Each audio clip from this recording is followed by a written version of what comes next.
Graças a Deus por mais um dia. Hoje a gente vai estudar a lição que é uma pergunta: quem é o Espírito Santo?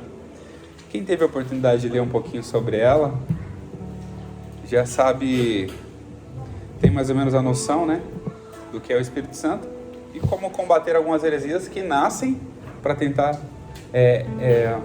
negar a existência do Espírito Santo, a sua divindade, a sua autonomia.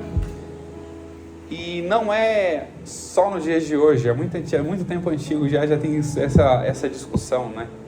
As pessoas tentando desacreditar o Espírito. Mas a Bíblia, a gente sabe que na Bíblia, desde o Antigo Testamento até o Novo Testamento, final do Novo Testamento, tem evidências bíblicas e versículos que comprovam a existência do Espírito, quem é o Espírito e qual é a função do Espírito. A gente compreende isso à luz da palavra de Deus, né? E a gente vai ler aqui o texto áureo que diz o seguinte: ora, este Senhor é o Espírito, e onde está o Espírito do Senhor, aí há liberdade. A verdade prática fala que é necessário primeiro conhecer a verdadeira identidade do Espírito, à luz da Bíblia, para então poder defendê-lo. A gente sabe que para defender alguma coisa a gente precisa conhecer, né?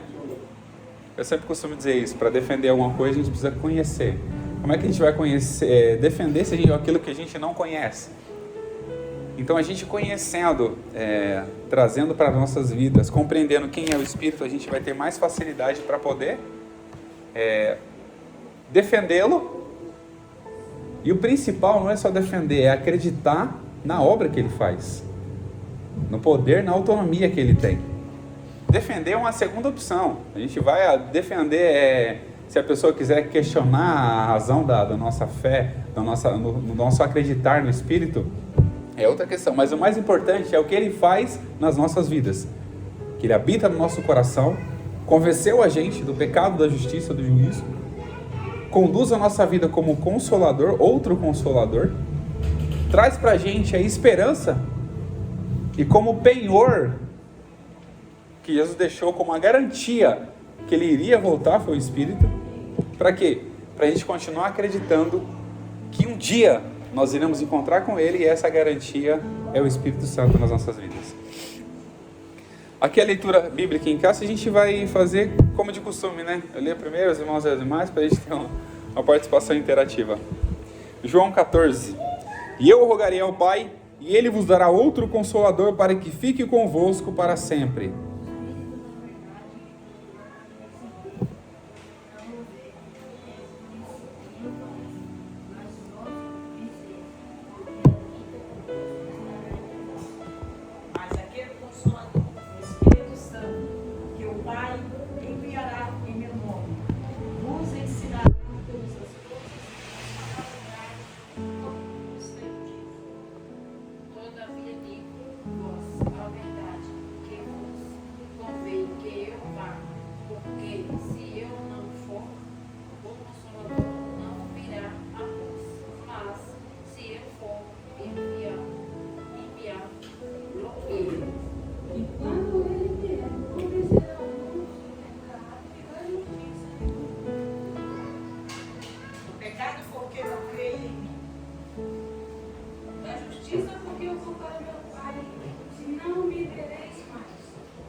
Mas quando vier aquele Espírito da verdade, ele vos guiará em toda a verdade, porque não falará de si mesmo, mas dirá tudo o que tiver ouvido, e vós anunciará o que há de ver.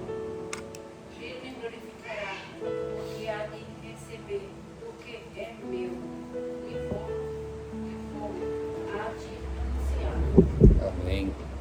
A gente vai ler a introdução aqui e eu vou seguir ele por tópicos e subtópicos. Vou fazer a leitura do tópico, do subtópico, e a gente vai discorrer sobre ele sem fazer a leitura do texto em geral, o texto completo. Os irmãos acompanhem, a gente vai tentar seguir dessa forma, porque eu acredito assim que a gente consegue discorrer um pouquinho mais, aprofundar um pouquinho mais no assunto sem ficar muito preso, né? Não fugindo do conteúdo que a gente aprendeu, não fugindo da lição que a gente aprendeu, mas trazendo um conteúdo mais dinâmico. A introdução diz o seguinte: a identidade do Espírito Santo revelada nas Escrituras desde o livro de Gênesis até Apocalipse é fato que a Igreja, desde os dias apostólicos, o reconhecia como Deus, igual ao Pai e ao Filho. Essa deidade, a divindade absoluta do Espírito Santo, é revelada de maneira direta nos seus atributos divinos, nas suas obras e funções pertencentes a Deus. Todos nós precisamos estudar e conhecer essa verdade bíblica, pois desde a antiguidade existem heresias sobre a terceira pessoa da Trindade. E sobre isso é que vamos estudar na presente lição. Aqui o primeiro tópico, o Consolador, o primeiro subtópico, o outro Consolador. O que os irmãos entendem sobre Consolador?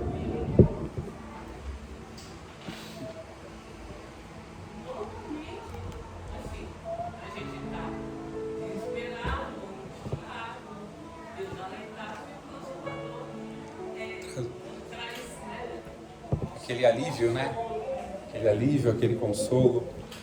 Então a gente entende que quando Jesus, antes mesmo de ser assunto aos céus, antes mesmo de subir, ele falou para os discípulos: eu vou enviar para vocês outro Consolador. Aqui o escritor traz alguns termos em grego, que é allos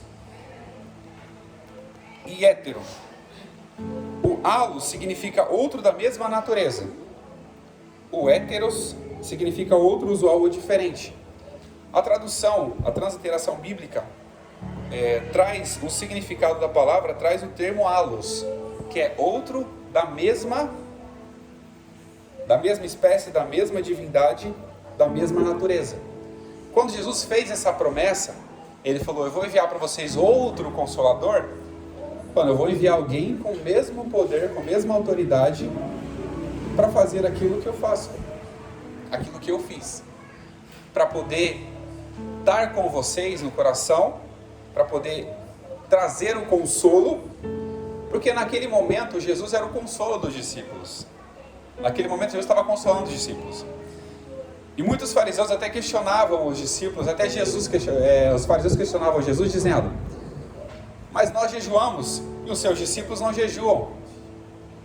E ele fala: por que eles não vão jejuar, não jejuam agora? Porque ainda o Filho está com eles. Mas quando o Filho vier, eles vão ter que fazer isso. Então Jesus foi a presença no coração dos discípulos. Foi o conforto, o consolo, trazia aquele alívio para os discípulos no momento de dificuldade. Mas quando Jesus falou para os discípulos que ele ia, acho que o coração dele deve ter estremecido. E falou: poxa, a gente vai ficar o quê? Abandonado. E é muito comum, quando a gente tem uma pessoa que está próximo da gente, e de repente essa pessoa fala pra gente: eu vou sair de perto de vocês, e aquela pessoa faz bem para nós. Qual é a primeira reação nossa? Poxa, já dá uma tristeza. Poxa, essa pessoa que traz um conforto, tem uma paz no coração, traz alegria para mim, de repente ela vai embora.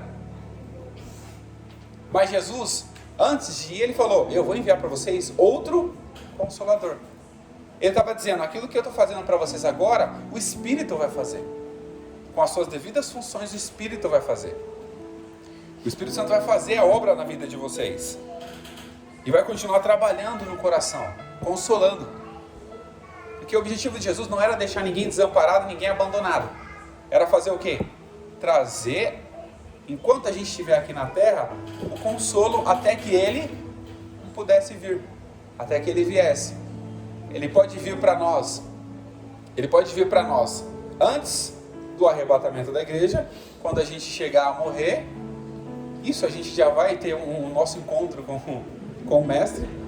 Porque da morte a gente o quê? Quando chegar na nossa morte, automaticamente a gente perde a noção de tempo nenhum. A gente não lembra de nada. E a gente sabe que Paulo, se não me engano, fala que depois da morte segue-se o quê? O juízo, que é o conhecimento das nossas obras. Então quando o Espírito estava preparando a gente justamente para quê? Para o encontro com Jesus, para o encontro com o Mestre. Mas a gente sabe que nesse mundo a gente teria o quê? Aflições, dificuldades. Se a gente não tivesse um consolo no meio das aflições, como seria para nós? E quem é que consola as nossas vidas? É o Espírito Santo.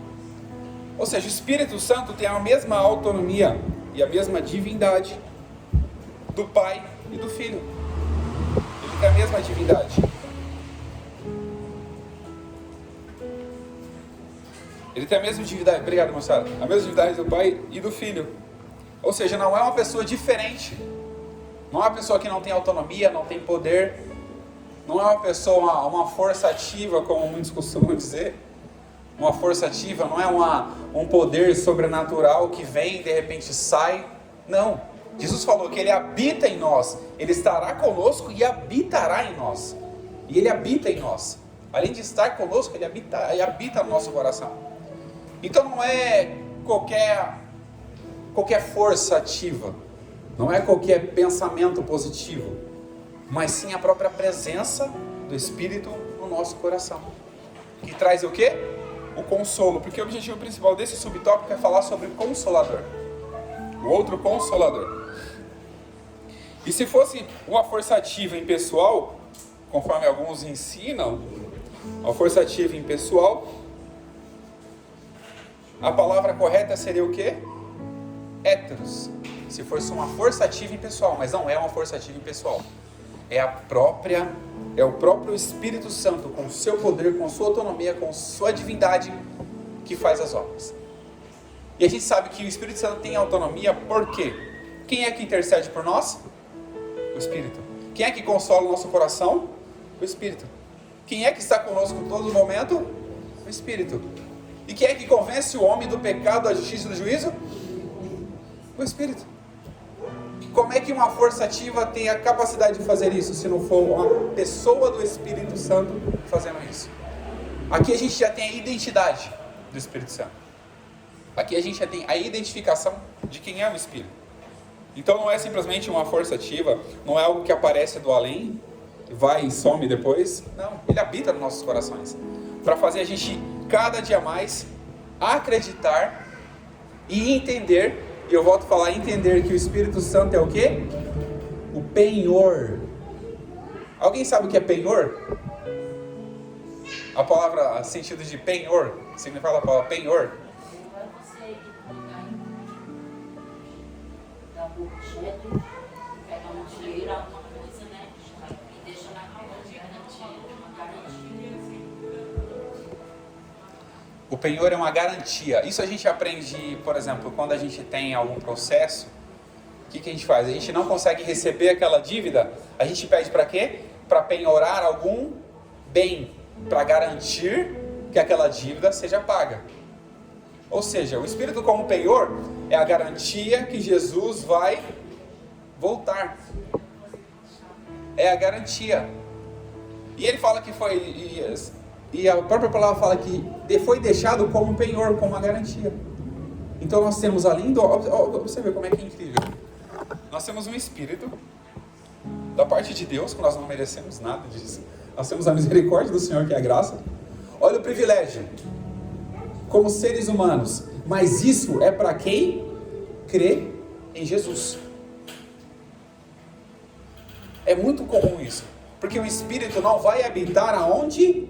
não tem, a pessoa não acredita em Jesus, a pessoa não abre espaço para o Espírito poder habitar. E assim, uma casa, o Espírito Santo não vai dividir a casa com ninguém, ou é dele, ou não é dele. Ele não vai dividir o espaço com ninguém. E a gente, quando crê em Jesus, a gente faz o quê? Abre o nosso coração.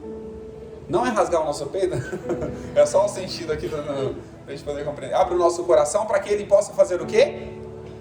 Morada, habitar. Para que ele possa habitar no nosso coração. Ele não vai querer arrombar a porta, ele não vai querer quebrar a fechadura, ele não vai usar micha nenhuma. Se você não abrir a porta, ele não vai entrar.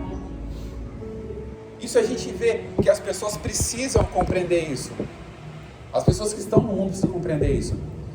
Que o Espírito Santo é uma pessoa, tem poder, habita no coração do ser humano que abre o coração para ele, transforma a mentalidade porque ele penetra até a divisão da alma. Ele pode mudar a nossa forma de pensar, e muda.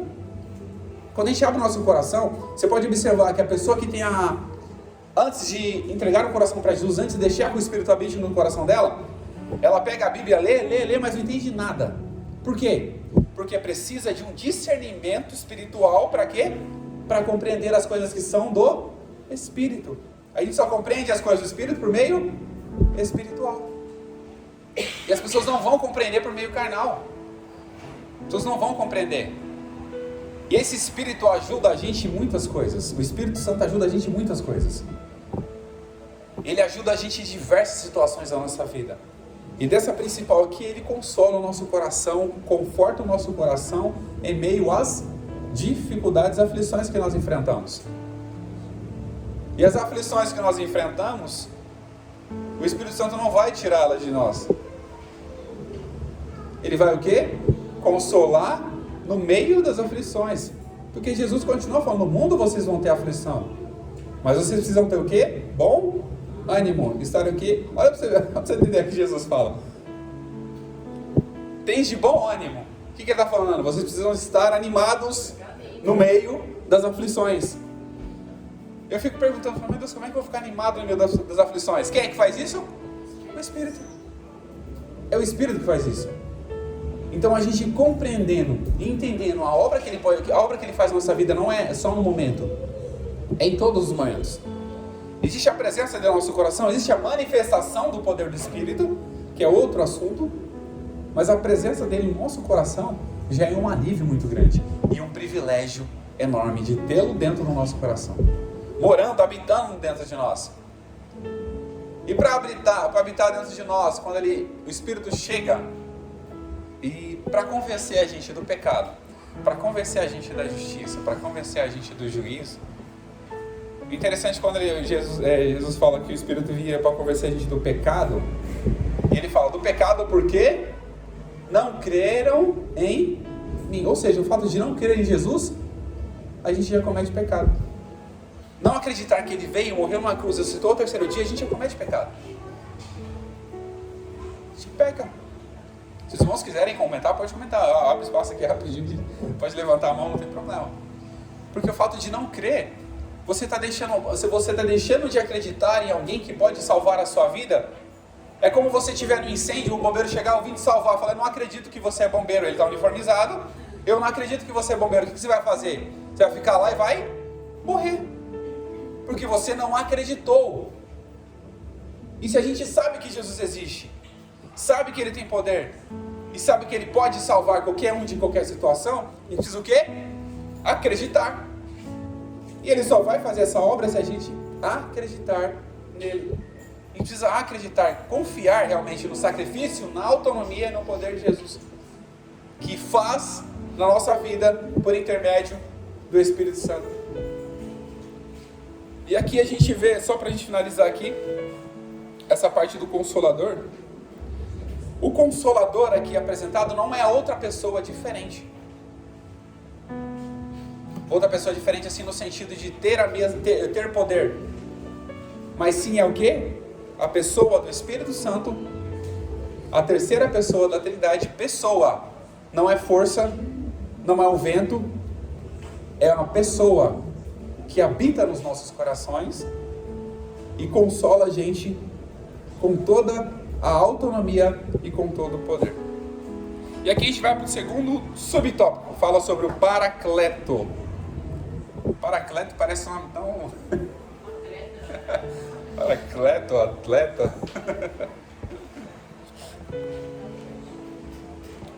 Eu não uso muito termos teológicos aqui, que eu gosto bem de facilitar a compreensão, né?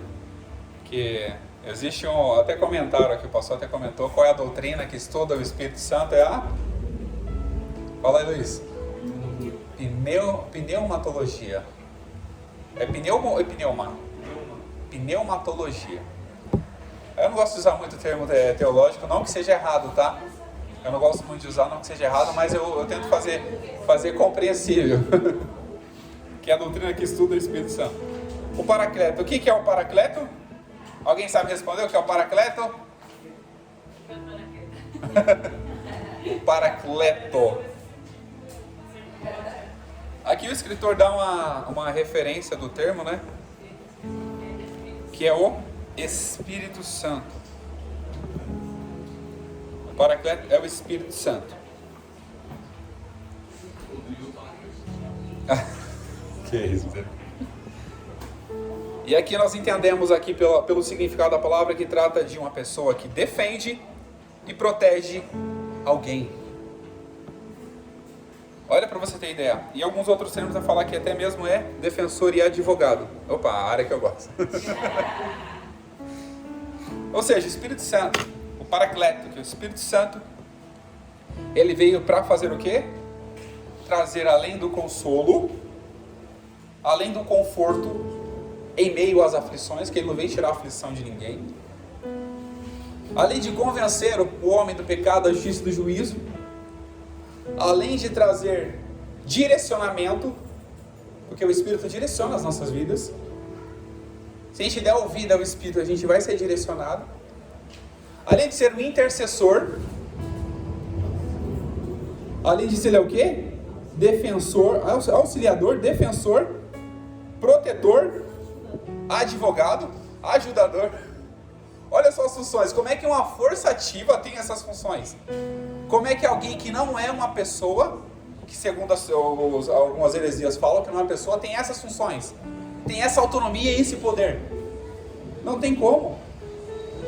Então é uma pessoa, o Espírito Santo, uma pessoa espiritual que atua e que habita nos nossos corações, intercede por nós, auxilia, ajuda. Intercede por nós quando a gente... tem até um versículo que fala, né? Que intercede por nós com gemidos inexprimíveis.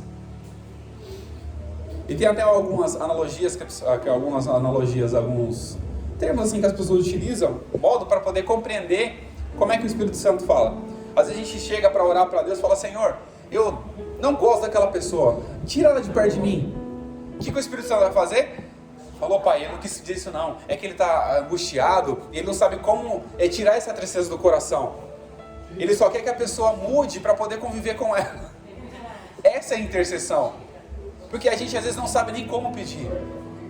A gente não sabe nem como compreender algumas situações.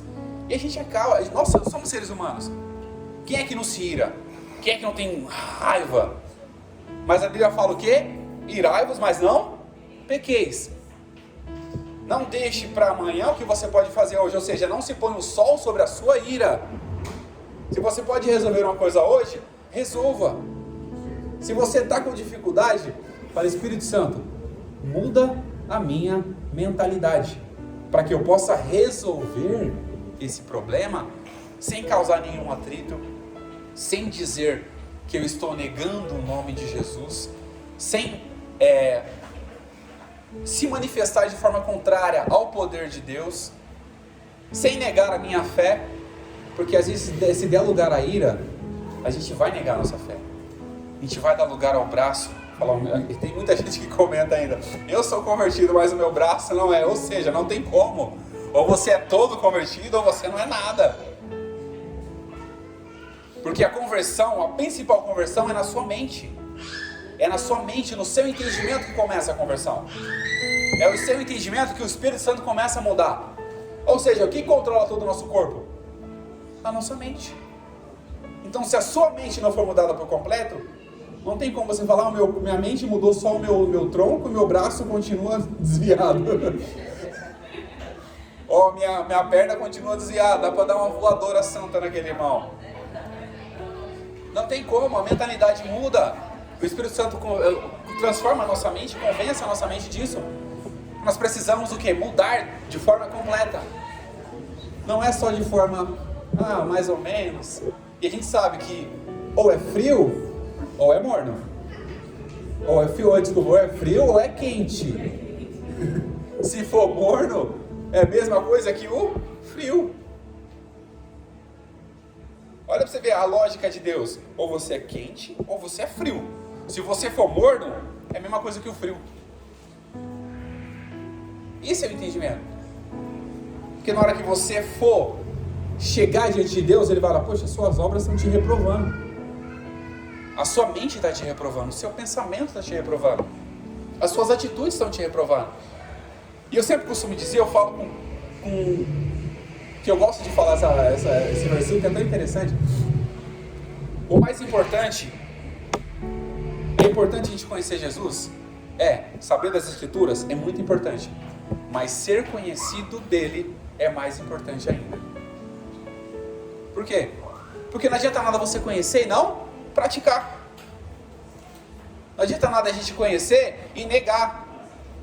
Porque muita gente conhece a letra, mas o que vivifica é o Espírito. Conhecer a letra é importante, mas ser conhecido de Jesus é muito mais importante ainda.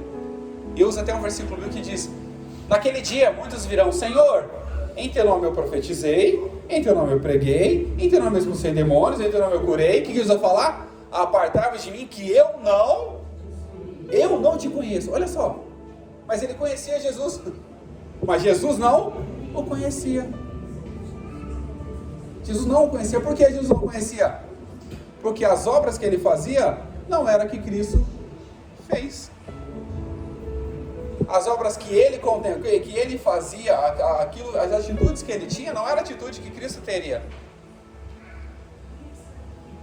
A forma dele tratar as pessoas não é a forma que Jesus trataria. Então, ser conhecido é uma coisa tão gratificante, mas a gente precisa o quê? Ter renúncias, abrir mão da nossa própria vontade. E isso também faz sentido pra gente quando a gente fala sobre o Espírito, porque a gente não abrir mão da nossa própria vontade, o Espírito não vai atuar na nossa vida de forma que ele tem que atuar.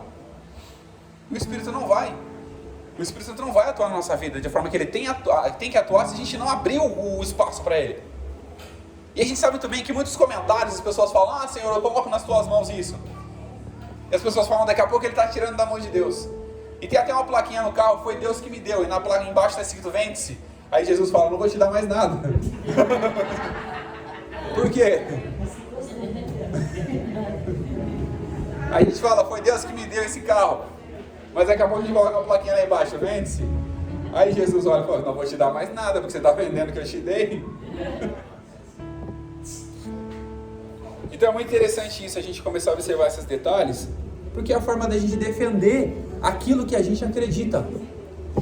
Que o Pai é um, Jesus é outro e o Espírito é outro. Não é uma confusão aqui. É para a gente compreender melhor e não confundir as funções e a divindade de cada um. Porque a gente vai ver, quem deu uma lida na lição vai entender que os atributos do Espírito, que o Espírito também tem atributos. Os atributos do Espírito. E depois eu vou ler aqui, eu fiz até um resumo aqui sobre a atuação do Espírito no Antigo e no Novo Testamento. Vários versículos de referência para a gente poder ler depois. Eu vou deixar para ler depois para a gente poder só... Então aqui para a gente finalizar essa parte, existe uma coisa interessante aqui. O Consolador é enviado pelo Pai em nome de Jesus para ensinar os discípulos e fazer lembrar de tudo o que o Filho ensinou e para testificar. Hoje em dia o Espírito continua ensinando? Hoje em dia o Espírito continua fazendo a gente lembrar? O Espírito ainda continua trabalhando nos nossos corações. Ele continua fazendo a obra dele. Mas a gente precisa também fazer o quê? A nossa parte. Como é que o Espírito vai fazer você lembrar de uma coisa que você não leu? Você não vai lembrar. E muita gente se apoia, é um risco muito grande. A gente tem a palavra de Deus, a gente tem a Bíblia, que é o manual de fé e instrução do cristão. Aí você fala: eu não vou ler a Bíblia, porque o Espírito vai fazer o quê? Me ensinar. Olha só o perigo. Porque aqui fala que o Espírito iria ensinar os discípulos, porque a gente não tinha ainda a palavra escrita do Novo Testamento. Tinha ainda alguns escritos do Antigo Testamento, mas não tinha a palavra escrita do Novo Testamento. o Espírito precisava ensiná-los o que eles iriam escrever. E o Espírito faria eles lembrar daquilo que Jesus tinha falado, para poder escrever. Mas hoje em dia a gente já tem a palavra escrita. O que o Espírito pode fazer? Se a gente ficar relaxado, falar, eu não vou ler que o Espírito vai me ensinar, vai criar o quê? Heresias. Porque você vai ouvir alguma coisa e falar, o Espírito está revelando para mim. Na verdade, muitas vezes não é. Porque o Espírito não vai contrariar a palavra escrita. A palavra está escrita. Ou seja, o Espírito não vai contrariar. Porque já tem a palavra. Ou seja, para a gente lembrar da palavra, a gente precisa o quê? Ler, compreender, praticar e viver. Essa é a forma. E aqui a gente vai para seu uso no Novo Testamento. O termo paracleto, aqui ele fala que aparece 5 vezes no Novo Testamento. E aqui fala também que aparece como advogado. O que advogado faz? Defende. Advogado defende. E o mais interessante disso é que o advogado ele vai defender o que é seu direito. Se não for direito seu, ele não vai te defender. Você vai ter que se virar para poder resolver o problema. Mas ele vai te defender naquilo que é de direito. E muitas vezes advogado... Deixa eu provar. Vou entrar na minha área, não, deixa eu ver. Vamos lá, o segundo tópico e o primeiro subtópico. Aqui o segundo tópico fala a sua deidade, que é a divindade. A gente ouviu muito aqui desde do início da revista sobre isso, a deidade. O que é deidade? Já esqueci. Eu queria perguntar, qual a diferença de deidade e divindade? Não é a mesma coisa? Eu acredito ser a mesma coisa. Deidade é divindade. Se caso alguém tiver alguma outra interpretação sobre isso, pode falar, não tem problema. Eu estou aqui também para...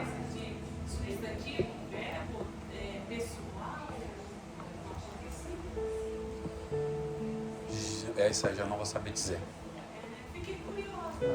Mas é interessante observar esses detalhes. Ó, vamos lá, sua deidade. Aqui ele já fala aqui bem no comecinho, a divindade do Espírito Santo. Ele usa o termo no primeiro subtópico, sua deidade, e ele dá o sentido, a divindade do Espírito Santo é revelada de maneira que os nomes Deus e Espírito Santo aparecem sempre de forma alternada no Antigo e no Novo Testamento. Ou seja, pode falar, Mitana. Achou aí? Deidade é a fonte de tudo que é divino, enquanto divindade é um ser ou ente considerado divino. Olha que interessante. Bom, agora deidade é o quê? A fonte de tudo que é divino. E divindade?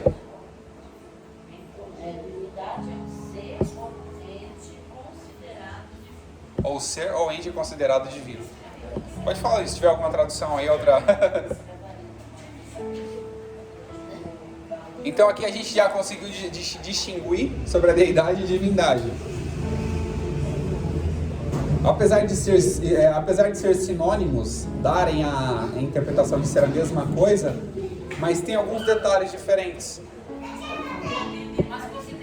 Tem detalhes diferentes. Mas tem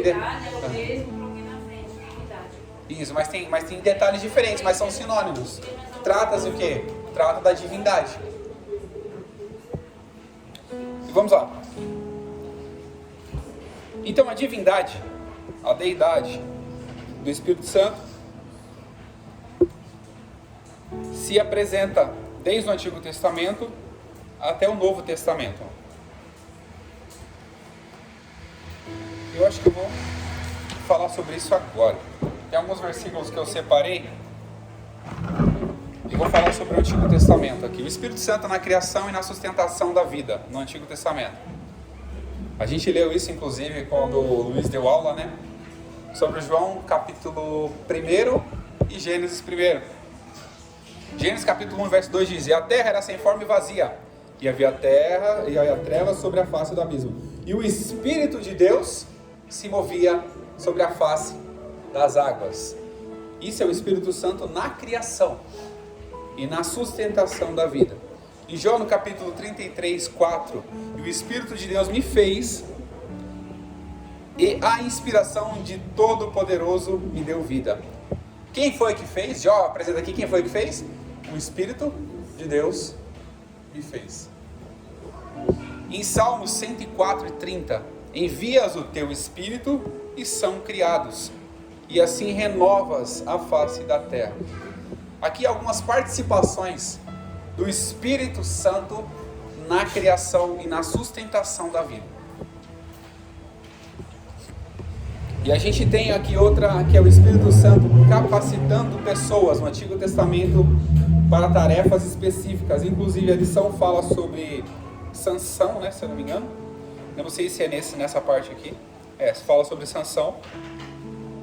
Que o Espírito do Senhor possantemente se apossou de Sansão. Para fazer o quê?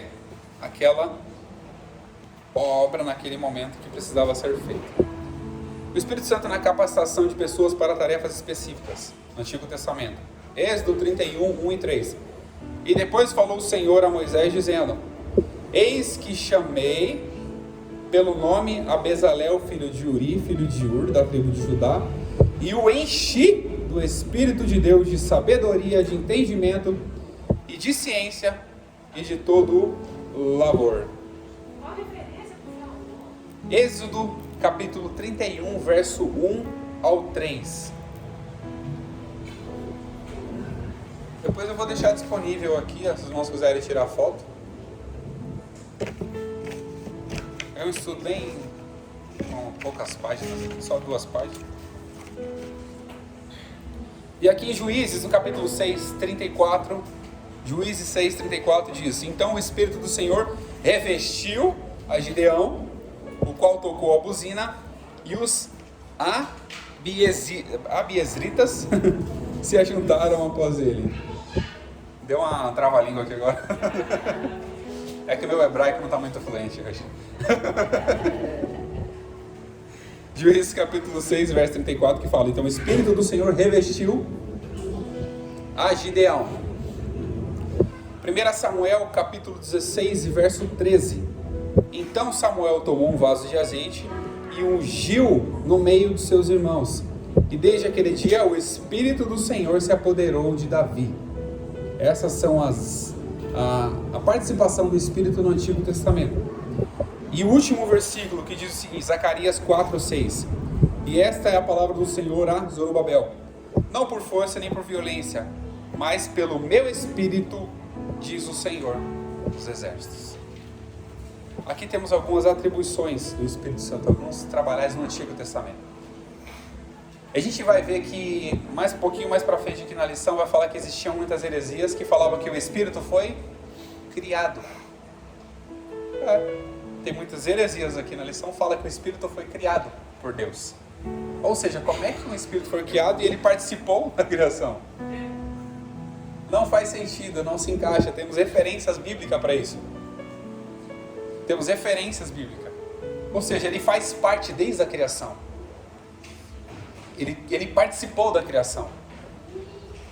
Ele moveu-se sobre a face das águas. Ele participou de tudo. Fez as obras que ele tinha que fazer no Antigo Testamento. E hoje ele faz as obras que tem que fazer no Novo Testamento.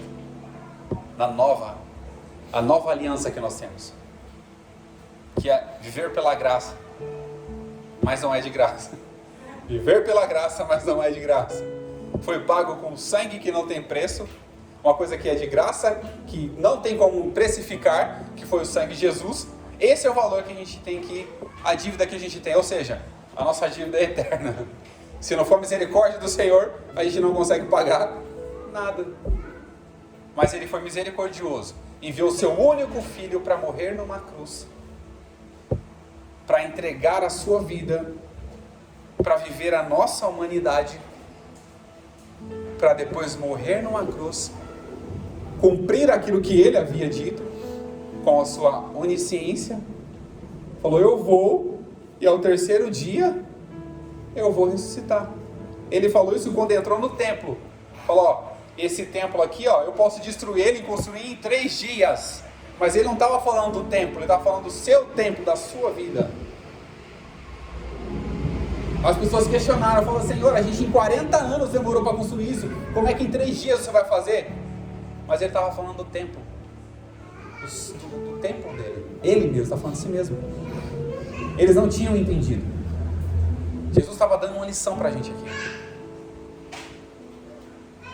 Que não é em templos humanos que ele vai habitar, mas é no nosso coração, por meio do Espírito que ele habita. O Espírito Santo não habita em templos feitos por mãos humanas. E tem muitos corinhos que falam, quando eu cheguei aqui, meu Senhor já estava. Ele não estava aqui, você chegou, ele estava com você. Ele não estava aqui, ele veio com você. Porque ele habita em você, ele está em você. Então ele veio com quem? Com a primeira pessoa que chegou aqui, ele veio. Primeira, segunda, terceira, quarta, ele veio. Ele veio com você. Ele habita em templo, que é o nosso coração, nossa vida foi criada por Deus para ele habitar. Habita no nosso coração. Pode falar. Diga. É que Deus está em todo lugar. Então, apesar dele vir com a gente, ele está aqui também. Sim. Só não é. Eu entendi. Sim, eu entendi. A questão de ele estar em todo lugar, sim, é os atributos, né? A onipresença, ele está em todos os lugares. Mas qual o objetivo de Deus ficar num salão aqui? Ficar só aqui. Mas ele está em todos os lugares. Mas o objetivo principal é o quê? O nosso. A nossa vida por meio do Espírito. Nosso coração. Porque qual é a mudança que ele pode fazer no templo de pedra? Não é eterno, né? Sim. Mas o nosso corpo, a nossa vida vai ser o quê? Transformada. E a nossa habitação, onde é a habitação dele? Nós estaremos lá com ele. Pode ir.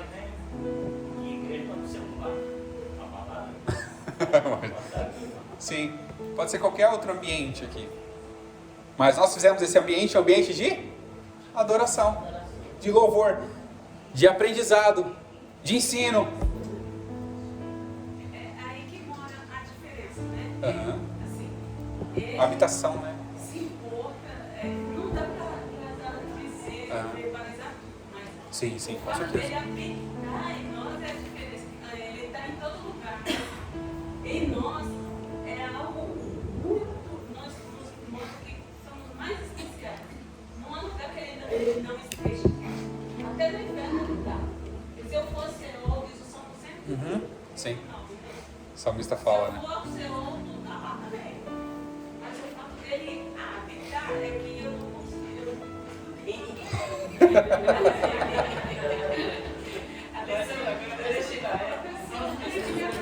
Mas tem coisas que realmente que nem eu estudei, eu fiz um esboço e tudo, mas tem coisas que eu estou falando aqui, que surgem no momento que é para surgir. Até coisas simples que a gente vai discutindo aqui, a gente vai aprendendo junto. E eu achei muito gostoso essa colocação, né?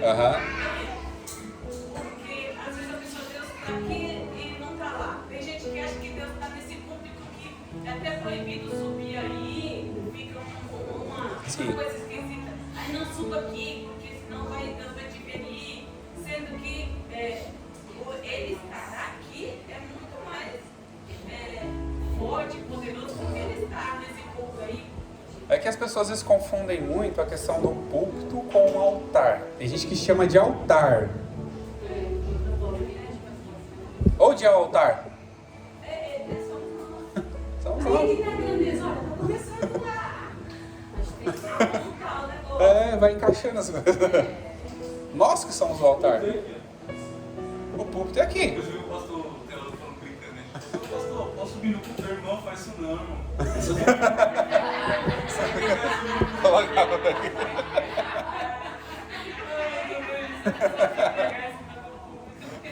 Pregar em cima do... Desça do púlpito falo, não, irmão, eu não estou em cima do púlpito. E as pessoas acabam confundindo muito. Por exemplo, qual a diferença daqui para onde para onde vocês estão sentados? Tá dentro de casa. Nenhuma. Uma certa feita, um pastor fez um teste muito interessante. Ele pegou um trecho de uma novela e colocou, segundo ele sem querer, mas era de propósito, colocou no telão da igreja. O que as pessoas ficaram? Espantadas. Falaram, nossa! Aí ele comentou, quer dizer que aqui dentro não pode e na sua casa pode? Olha para você ter ideia, porque aqui não é um lugar, aqui pode ser um lugar separado para adoração, mas a sua casa também é. As pessoas ficam espantadas com a cena de sexualidade, até as pessoas seminuas numa novela, aqui na igreja, no templo, mas dentro de casa, ou seja, o pastor deu um choque de realidade nas pessoas, que a gente tem que saber e entender que aonde a gente está, o Espírito está, aonde a gente está, a presença de Deus está. Então o que a gente faz aqui, que a gente acha que é errado, nossa casa também vai ser errado, nosso trabalho também vai ser errado, na condução também vai ser errado. Muita gente, nossa irmão, não posso falar mal dos irmãos que eu estou dentro da igreja, mas lá fora fala. Ué, mas aqui dentro pode? Aqui dentro não pode, lá pode? Lá não é a casa de Deus. E a gente entende, a gente falou aqui várias vezes, o templo do Espírito é quem? Nós. E a fonte que jorra de dentro de nós tem que ser uma ou duas? É água doce ou salgada? Ou é uma? Ou é doce como mel? Me veio assim o pensamento agora, irmão, falando assim, tempo ou qualquer outra coisa que Deus está, não vai morar com ele no céu, mas nós vamos. Aí vai unindo, né, as coisas, vai unindo.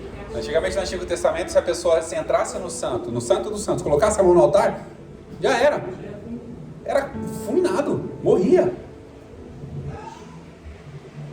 Olha pra você ver o comparativo que a gente faz aqui. Se eu pego algo impuro, encosto no altar, olha só pra você ver, e eu sou fulminado, por que eu pego algo impuro de fora e encosto dentro da minha vida? Eu não posso estar destruindo a minha vida? Eu não posso estar queimando aquilo que Deus colocou no meu coração? Eu não posso estar afastando o Espírito do trabalho que Ele tem que fazer na minha vida? Pode acontecer isso. Então a gente tem que entender que tanto naquela época antiga, como alguém puro se tocasse, não era separado para aquilo, escolhido para aquilo, tocasse no altar, morria. Da mesma forma a gente não pode trazer coisas impuras para o nosso coração. Aí volta a falar sobre a fonte. Você não vai poder jorrar água doce e água salgada. Ou vai ser água doce, ou vai ser água salgada. Ou vai ser água coisas boas ou coisas ruins. E sempre há uma discussão muito grande que os fariseus discutiam, e de repente Jesus chegou e falou para eles o seguinte: vocês estão preocupados com a alimentação que vocês comem, com o que vocês colocam na boca de vocês. Mas eu vou dizer uma coisa para vocês: o que contamina o homem não é o que entra, mas é o que sai. Olha só como é.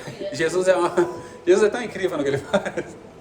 Até hoje ele faz coisas tão incríveis que ele falou isso, que as pessoas estavam preocupadas: não, a alimentação vai contaminar a minha vida. Não. Porque o que contamina o homem é o que sai. Ou seja, a palavra que você fala.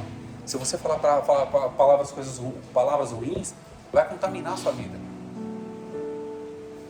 Se você maldizer, ser ingrato, vai contaminar a sua vida. Vai destruir a sua vida. A gente comentou ontem aqui: quem quer ficar perto de uma pessoa ingrata? Que só reclama toda hora? Ninguém. Ninguém vai querer ficar perto de uma pessoa ingrata. Eu conheci uma pessoa que falou pra mim que quando era casado com outra pessoa, ele falou que não tinha prazer de chegar em casa, porque toda vez que ele chegava era uma reclamação atrás da outra. Por quê? Na psicologia a gente aprende que a reclamação pode destruir áreas do nosso cérebro. Destrói áreas do nosso cérebro. Agora a gratidão, eu trouxe até um estudo, meu hebraico está muito fluente hoje. Eu trouxe até um estudo uma vez no projeto Provérbios que a gente fez, justamente sobre gratidão. A psicologia trazendo um estudo da universidade, se não me engano, da FMU, alguma coisa assim, acho que é a Uninter, Universidade Uninter, sobre o poder da gratidão. Olha para você ter ideia, uma coisa que parece simples. Por isso que Paulo escrevendo aos Tessalonicenses, fala em tudo dai graças. E Paulo, antes mesmo desse estudo sair, Paulo já tinha falado isso.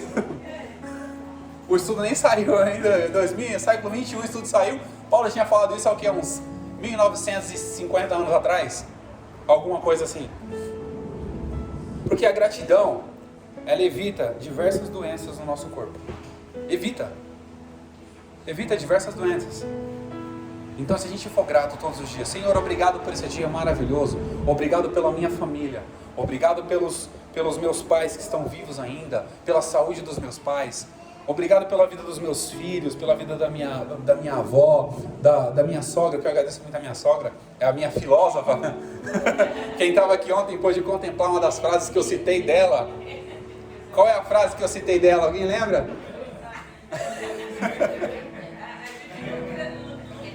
A gente só se lucra do que come. Por quê? Porque a satisfação verdadeira não é ter riquezas, bem e muitas outras coisas, mas é saber ter alegria, aproveitar aquilo pouco que você tem. Então a gratidão evita muitas coisas na nossa vida. Muitos problemas psicológicos, muitos problemas físicos. Evita muito. Então a gente tem que fazer o quê? Seguir o conselho de Paulo, em tudo dai graças. Olha para nós. Nós somos seres humanos. Nós temos falhas como seres humanos. A mãe de Sara cita uma coisa muito importante: nós somos pecadores, porque o pecado não habita mais em nós, mas o Espírito. Nós somos falhos. Nós erramos em alguns aspectos. Mas olha o privilégio de termos o Espírito Santo habitando no nosso coração. Você tem ideia da dimensão disso?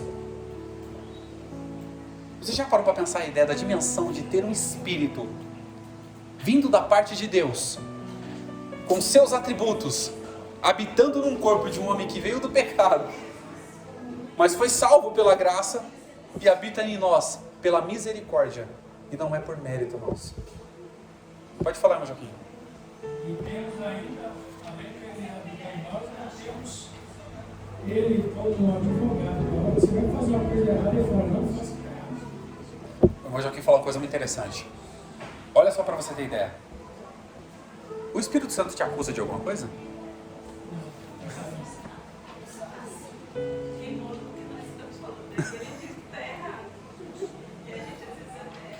Muita gente que fala, eu errei, mas o Espírito Santo me acusou. Ou seja, o Espírito Santo não acusa, o que te acusa é a sua consciência. O que te acusa é a sua consciência. O Espírito Santo não veio acusar ninguém. Ele veio te defender, olha pra você ter ideia, ele veio te defender, ele não veio te acusar. Agora o que faz divisão entre nós e Deus? Os nossos pecados. As nossas falhas como seres humanos. Os nossos erros de conduta. Nós temos muitas falhas. Agora a gente vai falar sobre os atributos. Segundo tópico, segundo subtópico, os atributos do Espírito Santo. O que são atributos?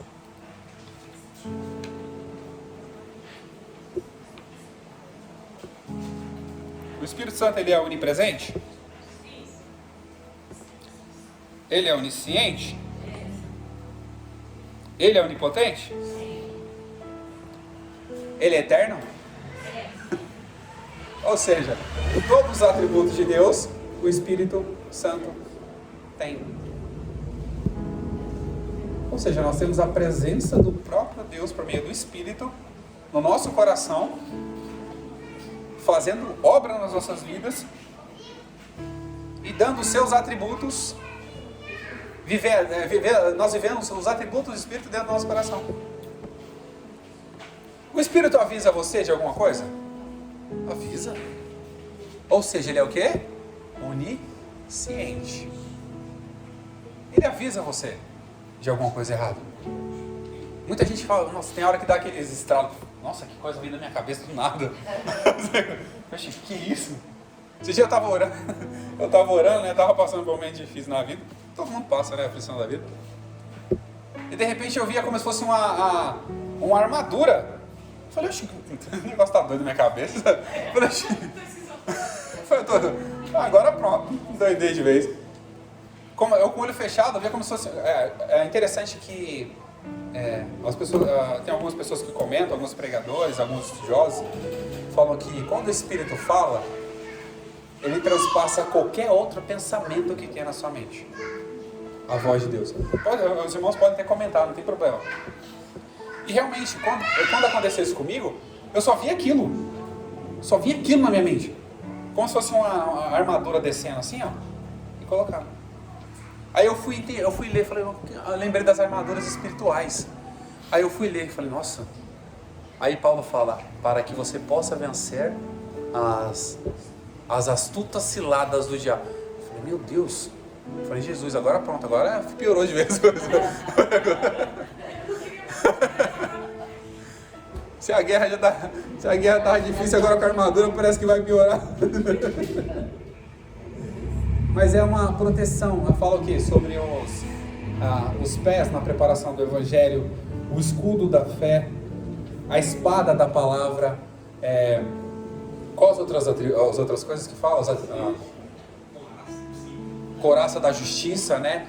Cinto, né? Fala de outras coisas. Aí eu entendi o que era. Capacete da salvação, eu entendi o que outra coisa que era. Seriam proteções. Mas a guerra ia continuar. Eu falei, tá bom, fazer o quê? Quem sou eu para questionar? A guerra ia continuar. Então aqui a gente tem os atributos do Espírito. O Espírito conhece todas as coisas.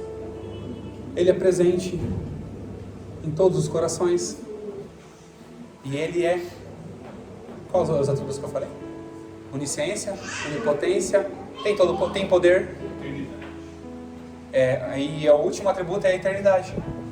Ou seja, nós temos um privilégio muito grande de ter o Espírito habitando nos nossos corações.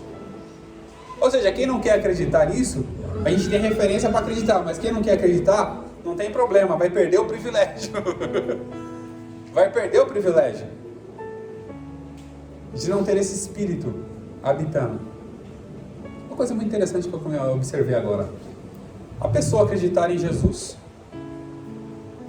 ela pode ter o Espírito Santo mesmo não acreditando no Espírito Santo?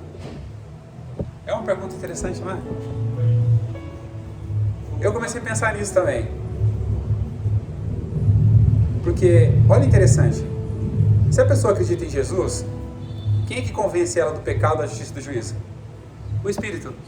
Mesmo ela não acreditando no Espírito, o Espírito vai habitar. Ela creu em quem? Em Jesus. Que o fato de crer em Jesus, ou seja, abre o coração para que o Espírito, quem é que faz a obra? É o Espírito. E é muito interessante como Deus é tão magnífico, maravilhoso no que faz, né? Porque o fato de crer em Jesus, a pessoa pode não crer no Espírito, mas quando chegar lá no céu, ela vai ver. Fala, puxa vida, eu tinha ele, olha que descuido meu e não ter reconhecido isso. E a gente tem esse privilégio. Mas é um pouco... É assim, é um pouco... Não é uma... Porque Jesus falou, eu vou, o Espírito vem. Se a gente crê em Jesus, tem que crer principalmente no que ele fala, né? Parece um pouco contraditório, mas são pontos bem controvertidos, assim, sabe? A gente pode criar uma linha de raciocínio aqui, de repente a irmã, igual a minha senhora falou agora, criou outra linha de raciocínio. Mas eu acredito que, mesmo a pessoa não acreditando no Espírito e crendo em Jesus, é o Espírito que vai fazer a obra. Ela não conhece, ela não sabe? Não, porque ela... Muitas das vezes porque não quer. Não quer.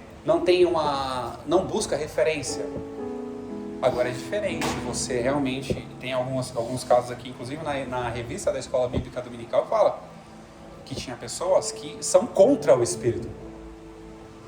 São contra mesmo. E a gente daqui a pouco vai chegar lá. Mas você é meu advogado, certo? Sim. Se eu não confiar em você, eu não posso ganhar a causa de você. Sim, faz sentido. Correto? Então, ao logicamente, eu tenho que acreditar no Espírito Santo para levar minhas causas, ele é que transmite as minhas causas até Deus. Sim. É bem complicado esse tema, hein? É bem complicado esse tema. Não é verdade? Eu Sim. estou fora do contexto. A gente pode discutir ele, aprofundar um pouquinho mais, discutir na próxima aula. Não é verdade? Que existe a questão da consciência humana. A consciência do ser humano. Você pecar. Desacreditar do espírito consciente, falar, eu sei que ele existe, mas eu desacredito dele, pode ser um problema. Pode falar, Fernando. Tem o adventismo aí do sétimo dia, que acredita na operação do Espírito Santo na vida dos apóstolos. Então, eu já conversei com alguns, entre aspas, irmãos do adventismo, então eles são secos, não tem graça de Deus na Bíblia. Defendem a salvação, porém a atuação do Espírito Santo eles não acreditam mais. Tem outras seitas também que seguem mais ou menos a linha do adventismo. São pessoas que você conversa, eles são secos. Creem em Jesus, a maneira deles, né? Eles creem mais na Ellen White. Todo ensino, quase toda a administração deles é citada a Ellen White, que é uma profeta, a profetisa principal do adventismo. Aqui a gente vai para o terceiro subtópico. Tem mais algum ponto, reverendo, para falar? Não? E é interessante, a gente vai discutir um pouquinho sobre isso depois. A gente pode discutir em outra ocasião, porque acho que a próxima lição não vai tratar sobre isso, vai ser sobre a... Então eles não acreditam, como é que o Espírito Santo vai acreditar uma pessoa dessa, que não crê que a atuação dele já acabou na Terra? Sim, trouxe informação. E agora eu não acredito. É interessante isso. Contra o Espírito não é perdoado. Depois que... Sim. Bom, depois a gente vai conversar sobre isso. É que assim, a gente entra em alguns assuntos, eu sempre falo, eu não tenho razão de nada. Eu não tenho razão. Eu não tenho todo o conhecimento. A gente discute alguns assuntos, sempre vai ter pontos controvertidos, pontos de referências diferentes. Podemos chegar a um consenso de um ponto, é isso que é verdadeiro. É bom fazer um concílio aqui para a gente chegar a um ponto que é verdadeiro ou não. Mas nós como cristãos, acreditamos em quem? No Pai, no Filho e no Espírito Santo. Como pessoas, Pai, Filho e Espírito. Agora a gente... Desculpa, professor. Agora, quando vai chegando o tempo, a gente dá 2 toques no sino. Quando for 10 e 25, toca de novo.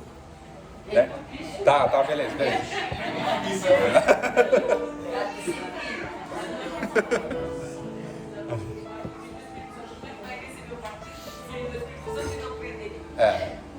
Sim, é interessante isso. Vamos chegar no conselho. Vamos fazer um concílio.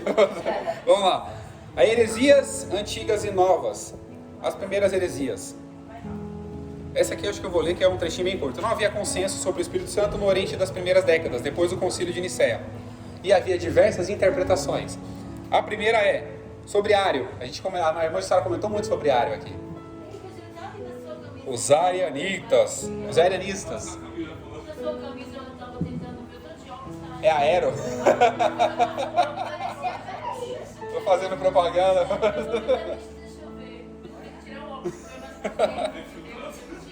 Tô infiltrado.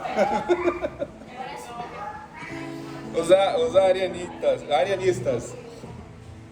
O que os arianistas acreditavam?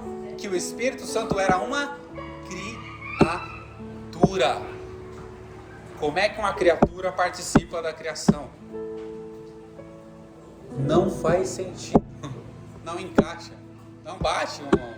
Os pontos não encaixam. E aqui os tropicianos. É uma seita do Egito. Como Anastácio, que acho que é o líder deles, né?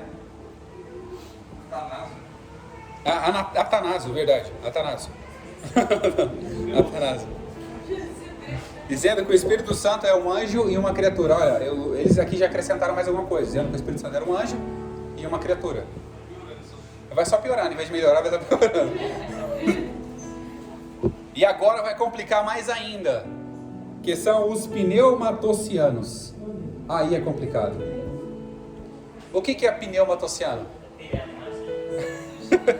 Pneuma é o quê? Espírito. Matiomai é falar mal, falar contra. Ou seja, as pessoas eram contra o Espírito Santo. E a gente sabe que a irmã Jussara acabou de comentar sobre um versículo bíblico. O pecado contra o Espírito é um pecado imperdoável. Ou seja, temos até seitas que estão sendo contra o Espírito.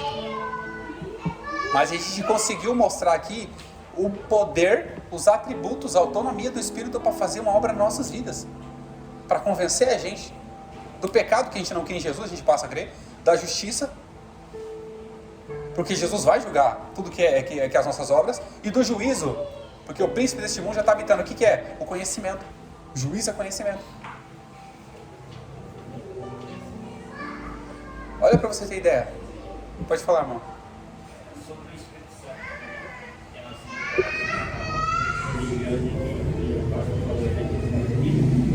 aí aqui fala assim, ó, em Lucas 20, 25, fala assim, respondendo o anjo disse, descerá sobre ti o Espírito Santo, e só as coisas não saberá, aí e a virtude do Altíssimo te cobrirá com a sua sombra, pelo cheiro também o santo de ti há de nascer. O Espírito Santo, Jesus não falou em enviar o Consolador, mas olha aqui, primeiro que Jesus havia conceber. Existe uma questão bem interessante aqui, que a gente vai observar. O Espírito Santo no Antigo Testamento, ele habitava nas pessoas? Era uma coisa rápida. Descia, fazia o que tinha que fazer. Você pode observar isso na vida de quem? De Sansão, o exemplo que a gente deu aqui. Que depois que Sansão teve o seu cabelo cortado como símbolo, o cabelo dele era um símbolo, não era o cabelo que tinha poder, é o símbolo. Era o símbolo. Depois que o símbolo foi cortado, a aliança que ele tinha com o Senhor foi cortada, o Espírito saiu dele. O Espírito Santo saiu dele. Ou seja, a obra que ele tinha que fazer, ele não tinha mais. No entanto, quando ele chegou na coluna lá do templo, falou: Senhor, só me concede mais uma oportunidade. O que aconteceu? O Espírito desceu de novo. Ele teve força para poder derrubar tudo. E hoje, no Novo Testamento, na Nova Aliança, o Espírito faz o quê? Habita. Olha o privilégio. Habita. Pode falar, Marcelo. Veio agora na cabeça, por exemplo, Sansão, o Espírito Santo saiu e depois, assim, não estava dentro. Então, se afastou e depois voltou. Pelo que relata que a própria Bíblia mesmo fala que o Espírito saiu dele e... Agora não falou, se a gente... Hebreus 6. Hebreus 6, né? Aí não volta mais, hein? Alguém quer ler o Hebreus 6 aí? Hebreus 6? Eu ia comentar sobre João 14, mas o tempo não vai dar. João 14 é um tema bem interessante também. Hebreus 6. Porque é impossível que aquele que uma vez foi iluminado.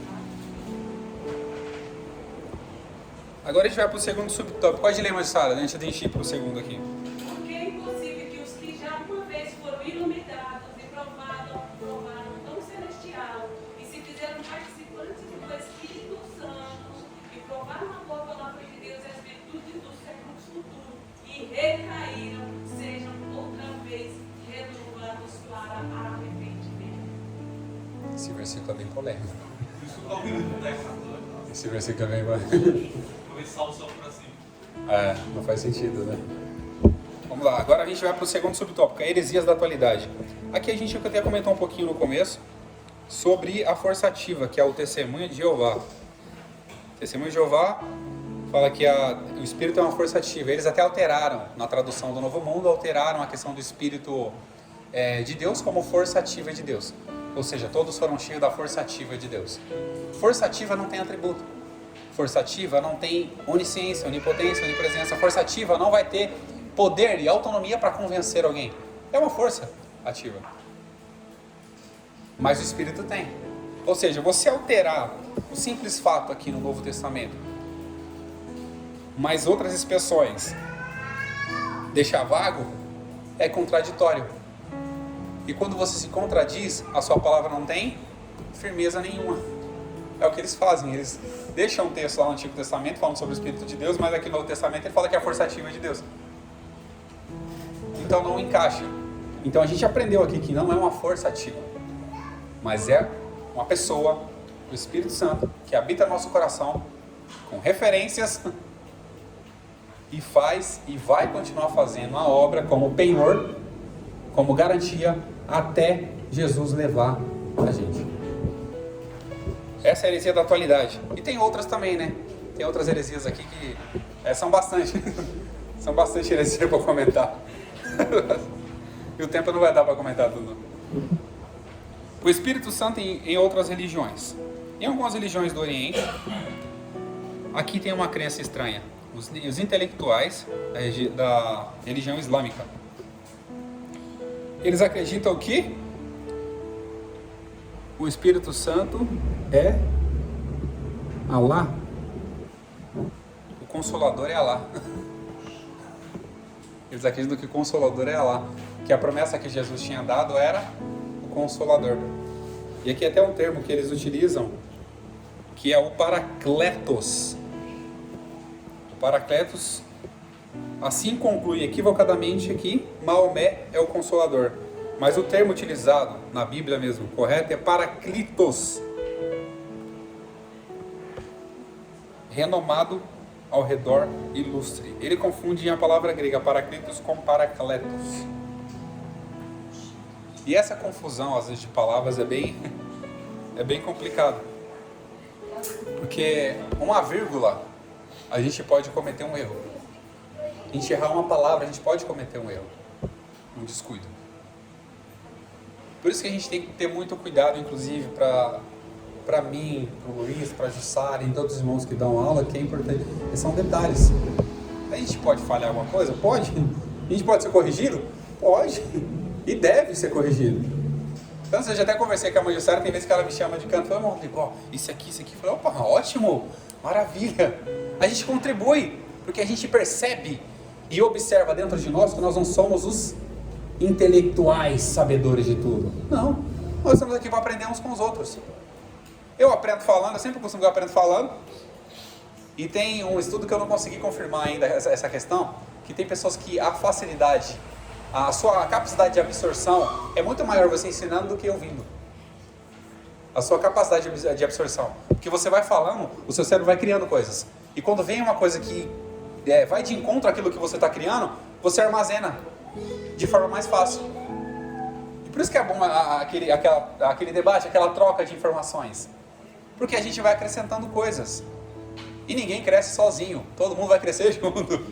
Crescendo na graça e no conhecimento. Sim. E crescendo junto vai ficar tudo alinhado. Crescendo junto, tudo alinhado. E aqui nós temos, para a gente finalizar, a resposta bíblica. Tenho 5 minutos. Jesus disse que o Consolador... Esse aqui eu vou ler. Jesus disse que o Consolador é o próprio Espírito Santo. Jesus disse que o Consolador é o próprio Espírito Santo. João 14, 26. A promessa do Senhor é para que fique convosco para sempre. Trata-se de um ser que não morre, mas sim vive para sempre, pelos séculos dos séculos. Jesus disse também que habita convosco e estará em vós. Ou seja, a habitação e o estar. Habitar e estar. Ou seja, a gente for avaliar aqui, quando a pessoa habita numa casa, eu entrei na minha casa, mas eu não faço nada. Eu vou ficar ali sem fazer nada. Mas quando eu habito na minha casa e estou na minha casa, eu vou fazer alguma coisa. Ou seja, além de habitar em nós, Ele está em nós. Ele nos ajuda a fazer muitas coisas. Contribui para a nossa questão de fé. Contribui para o nosso crescimento. O Espírito faz isso nas nossas vidas. E vai continuar contribuindo até o fim das nossas vidas e continuar eternamente nos céus.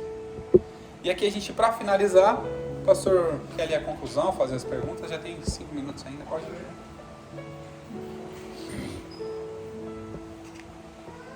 Vamos lá, aqui é a conclusão. Vimos que a deidade é o quê?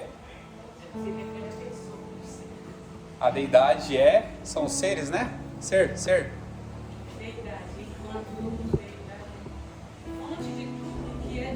Fonte de tudo que é divino, deidade. Divindade, que é o ser divino. Isso? Muito bem. Agora a conclusão. Vimos que a deidade e a personalidade do Espírito Santo estão presentes em toda a Bíblia de maneira abundante e tem sido crença da igreja desde o princípio. Por isso, a relevância da defesa dessa doutrina. O Consolador é enviado pelo Pai em nome de Jesus para ensinar os discípulos e fazer lembrar de tudo o que o Filho ensinou e para testificar dele. Não é possível uma força ativa e impessoal ser enviada em nome de alguém tendo tais atributos.